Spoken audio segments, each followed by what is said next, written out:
Fala pessoal, quero contar uma novidade para vocês. Estou junto com বাংলাদেশের খেলা দেখে আমি মুগ্ধ। অভিনন্দন বাংলাদেশ।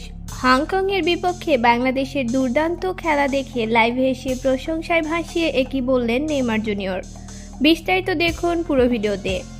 দর্শক, ঘরের মাঠে হংকং এর বিপক্ষে দুর্দান্ত ফুটবল উপহার দিয়েছিল হামজা চৌধুরীরা, কিন্তু শেষ মুহূর্তে গোল হজম করে ৩-৪ গোলে হেরেছিল বাংলাদেশ ফুটবল দল। ৫ দিনের ব্যবধানে এএফসি এশিয়ান বাছাইয়ে ফিরতি পর্বের ম্যাচ খেলতে বাংলাদেশ দল নামল হংকংয়ের কাইতাক স্টেডিয়ামে। এই ম্যাচেও অসাধারণ ফুটবল উপহার দিল হামজা চৌধুরী, সামিদ সুমরা। শক্তিশালী হংকংকে তাদের ঘরের মাঠে জিততে দিল না বাংলাদেশ, ড্র করল ১-১ গোলে।